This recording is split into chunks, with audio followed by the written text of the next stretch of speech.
मैं एक बार जगन्नाथपुरी गया था, आप भी गए होंगे।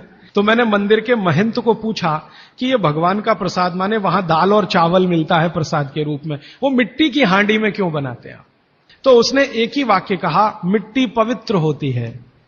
लेकिन वो जो नहीं कह पाया महंत, वो आपको मैं कहना चाहता हूं कि मिट्टी न सिर्फ पवित्र होती है, बल्कि मिट्टी सबसे ज्यादा वैज्ञानिक होती है। क्योंकि हमारा शरीर मिट्टी से बना है। हम जब मरते हैं ना और शरीर को जला देते हैं तो 20 ग्राम मिट्टी में बदल जाता है पूरा शरीर। और इस राख का मैंने विश्लेषण करवाया एक लेबोरेटरी में, तो उसमें कैल्शियम निकलता है, फास्फोरस निकलता है, आयरन निकलता है, जिंक निकलता है, सल्फर निकलता है, 18 माइक्रोन्यूट्रिएंट्स निकलते हैं मरे हुए आदमी की राख में। ये सब वही माइक्रोन्यूट्रिएंट्स हैं जो मिट्टी में है। तो वो महंत कहता है कि मिट्टी पवित्र है, इसलिए हम मिट्टी के बर्तन में ही दाल पकाते हैं, भगवान को पवित्र चीज ही देते हैं, अपवित्र चीज भगवान को नहीं दे सकते। वो बहुत वैज्ञानिक स्टेटमेंट है, बस इतना ही है कि वो उसको एक्सप्लेन नहीं कर सकता। अच्छा, मैं वो दाल ले आया और भुवनेश्वर लेके गया, पुरी से भुवनेश्वर। भुवनेश्वर में CSIR का एक लेबोरेटरी है, council of science and industrial research का लेबोरेटरी है, जिसको रीजनल रिसर्च लेबोरेटरी कहते हैं। तो वहां ले गया, कुछ वैज्ञानिकों से कहा ये दाल है, उन्होंने कहा हाँ ये पुरी की दाल है। मैंने कहा इसका विश्लेषण करना है, इस दाल में क्या है। तो उन्होंने कहा हमारे पास पूरे इंस्ट्रूमेंट नहीं है, हमारे पास जो जो चाहिए वो नहीं है, आप दिल्ली ले जाओ तो बेहतर है। तो मैंने कहा दिल्ली ले गया तो खराब तो नहीं होगी? उन्होंने कहा नहीं होगी, क्योंकि ये मिट्टी में बनी है। तो पहली बार मुझे समझ में आया मिट्टी में बनी है तो खराब नहीं होगी। तो मैं ले गया दिल्ली तक, सच में ले गया। और भुवनेश्वर से दिल्ली पहुंचने में आप जानते हैं करीब करीब 36 घंटे से ज्यादा लगता है। दिल्ली में दिया, कुछ वैज्ञानिकों ने उस पर काम किया और उनका जो रिजल्ट है, जो रिसर्च है, जो रिपोर्ट है, वो ये है कि इस दाल में एक भी माइक्रो न्यूट्रिएंट कम नहीं हुआ पकाने के बाद भी। तो प्रेशर कुकर की दाल को जब उन्होंने रिसर्च करके देखा तो उन्होंने कहा इसमें माइक्रो न्यूट्रिएंट्स बहुत ही कम है। मैं पूछा परसेंटेज वाइज बता दो, तो उन्होंने कहा अगर अरहर की दाल को मिट्टी की हांडी में पकाओ और 100% माइक्रो न्यूट्रिएंट्स हैं, तो कुकर में पकाने में 13% ही बचते हैं, 87% नष्ट हो गए। मैं पूछा कैसे नष्ट हुए, तो उन्होंने कहा ये जो प्रेशर पड़ा है ऊपर से और इसने दाल को पकने नहीं दिया, तोड़ दिया, मॉलिक्यूल्स टूट गए हैं, तो दाल तो बिखर गई है, पकी नहीं है, बिखर गई है, सॉफ्ट हो गई है। तो खाने में हमको ऐसा लग रहा है कि ये पका हुआ खा रहे हैं, लेकिन वास्तव में वो नहीं है। पके हुए से मतलब यह होता है कि जो माइक्रोन्यूट्रिएंट्स आपको कच्चे रूप में शरीर को उपयोग नहीं आते, उनको आप उपयोगी बना लें, इसको पका हुआ कहते हैं आयुर्वेद में। तो उन्होंने कहा कि यह मिट्टी की हांडी की दाल बहुत बहुत क्वालिटी में ऊंची है, बशर्ते कि आपके प्रेशर कुकर की। और दूसरी बात तो आप सभी जानते हैं, वो मुझे सिर्फ रिपीट करनी है कि मिट्टी की हांडी की बनाई हुई दाल को खा लीजिए तो जो उसका स्वाद है वो जिंदगी भर नहीं भूलेंगे आप। इसका मतलब क्या है, भारत में चिकित्सा का और शास्त्र पाक कला का ऐसा विज्ञान विकसित हुआ है जहां क्वालिटी भी मेंटेन रहेगी और स्वाद भी मेंटेन रहेगा। तब मैंने गांव गांव घूमता रहता हूं तो पूछना शुरू किया, तो बोलते हैं लोग कि ज्यादा नहीं, 30-40 साल पहले सब घर में मिट्टी की हांडी की दाल थी। मेरी दादी को पूछा तो दादी कहती है कि हम तो जिंदगी भर मिट्टी की दाल ही खाते रहे। तब मेरे समझ में आया कि मेरी दादी को डायबिटीज क्यों नहीं हुआ, तब मुझे समझ में आया उसको घुटने का दर्द क्यों नहीं हुआ, तब मुझे समझ में आया उसके 3200 दांत मरने के दिन तक सुरक्षित थे, क्योंकि हमने उसका अंतिम संस्कार किया। अगले दिन जब राखी लेने गए तो सारे दांत उसके 32 के 32 निकले। तब मेरे समझ में आया कि 94 साल की उम्र तक मरते समय चश्मा क्यों नहीं लगा उसकी आंखों पे, और जीवन के आखिरी दिन तक अपने कपड़े खुद अपने हाथ से धोते हुए मरी थी।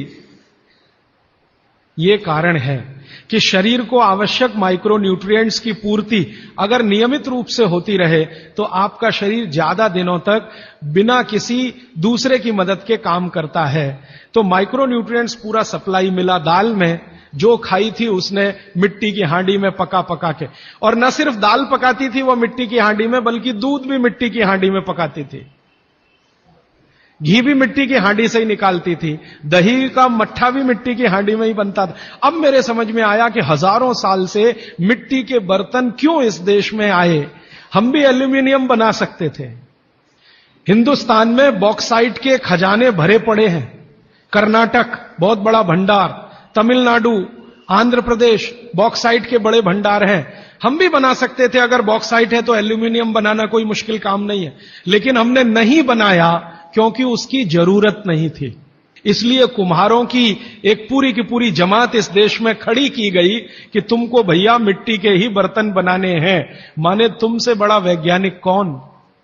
अब ये कुम्हार जो इतने बड़े वैज्ञानिक हैं इस देश के, जो मिट्टी के बर्तन बनाकर हजारों साल से दे रहे हैं हमारे स्वास्थ्य की रक्षा करने के लिए, हमने उनको नीची जाति बना दिया। हम कैसे मूर्ख लोग। ये ऊंचा नीचा हमने डाल दिया इस देश में, इसी ने देश का सत्यानाश कर दिया। अगर प्रेशर कुकर की कंपनी जो बना रही है प्रेशर कुकर वो ऊंचा आदमी है, तो ये कुम्हार नीचा कैसे हो गया। जो सबसे बड़ा वैज्ञानिक काम कर रहा है, मिट्टी के बर्तन बना बनाकर आपके माइक्रो न्यूट्रिएंट्स को, आपके सूक्ष्म पोषक तत्वों को कम नहीं होने देने के लिए मिट्टी का सिलेक्शन करता है वो। आपको मालूम है हर एक मिट्टी से बर्तन नहीं बनते।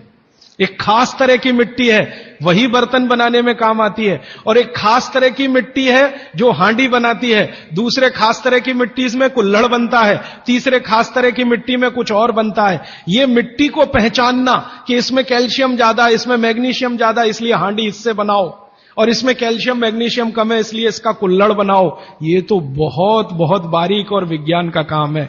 ये सब कुम्हार कर रहे हैं, हजारों साल से कर रहे हैं, बिना किसी यूनिवर्सिटी में पढ़े हुए कर रहे हैं।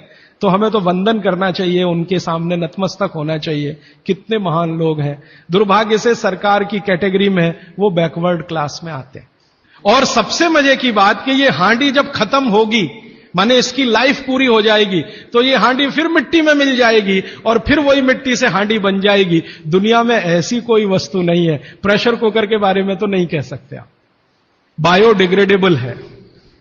तो आप भी कर लीजिए ये काम, प्रेशर कुकर निकालिए, मिट्टी की हांडी ले आइए। तो आप कहेंगे जी दाल देर में पकेगी, सिद्धांत ही वही है दाल का। तो जो देर में खेत में पकी है वो देर में घर में भी पकेगी। आप कहें जी मिट्टी की हांडी के बाद अगर कोई चीज है, तो हमारे यहां एक मेटल बनता है जिसको आप लोग कहते हैं एलॉय है, कांसा। तीसरा सबसे अच्छा माना जाता पीतल। अब ये कांसे और पीतल में भी हमने काम कर लिया कि अरहर की दाल को कांसे के बर्तन में पकाएं तो उसके सिर्फ 3% माइक्रो न्यूट्रिएंट कम होते हैं, 97% मेंटेन रहते हैं। पीतल के भगोने में पकाएं तो 7% कम होते हैं, 93% बचे रहते हैं। लेकिन प्रेशर कुकर में बनाएं तो सिर्फ 7% बचते हैं, बाकी खत्म होते हैं। अब आप तय कर लीजिए, आपको लाइफ में क्वालिटी चाहिए तो आपको मिट्टी की हांडी की तरफ ही जाना पड़ेगा।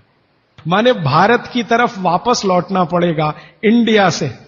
अभी हम हैं इंडिया में, जो बनाया अंग्रेजों ने या बना दिया अमरीकियों ने। इस इंडिया से निकल के भारत की यात्रा करनी पड़ेगी। और मैंने पिछले 1-2 वर्षों में ये बातें गांव गांव में कहना शुरू किया है, तो इसका परिणाम पता है क्या, कि कुम्हारों की इज्जत बढ़ गई है गांव में। और मैं मानता हूं कि मेरे व्याख्यान की अगर कोई सार्थकता है तो वो ये कि कुम्हारों की इज्जत इतनी बढ़ जाए कि वो पंडितों के बराबर आ जाएं, क्योंकि वो किसी से नीचे नहीं है, क्योंकि वो किसी से छोटे नहीं है। और मजे की बात कि वो हांडी बना के आपको 20-25 रुपए में ही दे रहे हैं, प्रेशर कुकर तो 250-300 रुपए का है। मैं होम्योपैथी की भी चिकित्सा करता हूं, तो बहुत सारे पेशेंट मुझे फोन करते हैं, राजीव भाई ये। तो मैंने कुछ पेशेंट को खास कर कहा कि देखो भैया, आपको मैं कोई दवा नहीं दूंगा। तो कहने लगे फिर बीमारी कैसे ठीक होगी। मैंने कहा एक ही काम करो, मिट्टी की दाल खाना शुरू करो, मिट्टी की हांडी में रखी हुई दाल खाना शुरू करो। चावल खाना है तो मिट्टी की हांडी का। कहने लगे राजीव भाई कौन करेगा ये सब। मैंने कहा आपकी बीवी करेगी या आप करोगे। अगर जिंदगी चाहिए तो झक मार के आप करोगे, नहीं तो अमेरिका जाओ, कनाडा जाओ, जर्मनी जाओ, लाखों रुपए खर्च करो, फिर भी झक मार के वापस आओ। तो मेरे पास कुछ डायबिटीज के क्रोनिक पेशेंट हैं, बहुत क्रोनिक, जिनका शुगर यूनिट 480 के ऊपर है। ऐसे 100 से ज्यादा पेशेंट, वो 8 से 9 महीना हो गया नियमित रूप से मिट्टी की दाल और मिट्टी का चावल, माने हांडी की दाल और हांडी का चावल, हांडी की खिचड़ी नियमित रूप से खा रहे हैं। और अब तो उन्होंने मिट्टी का तवा भी ले आया अपने घर में रोटी बनाने के लिए। बाजरे की रोटी बहुत अच्छी बनती है इस मिट्टी के तवे पे, तो रोटी भी उसी की खा रहे हैं। 8 महीने के बाद सबका शुगर टेस्ट किया है तो 480 यूनिट वाला अभी 180 यूनिट पे है, बिना किसी मेडिसिन के, बिना किसी इंजेक्शन के, बिना किसी टॉनिक के। और होम्योपैथी की कोई दवा नहीं दी मैंने उनको। कुछ लोगों को ज्यादा परेशान थे, दवा भी दो, उनको प्लेसिबो दे दिया। प्लेसिबो समझते हैं, खाली गोली, दवा नहीं डाली, तो पेशेंट को लग रहा है कि मैं दवा खा रहा हूं, दवा खा के अच्छा हो रहा हूं। मुझे मालूम है कि वो कोई दवा नहीं है, वो प्लेसिबो है, वो अच्छा हो रहा है उस मिट्टी की दाल खा के, मिट्टी का चावल खा के, मिट्टी की खिचड़ी खा के। रिजल्ट ये है।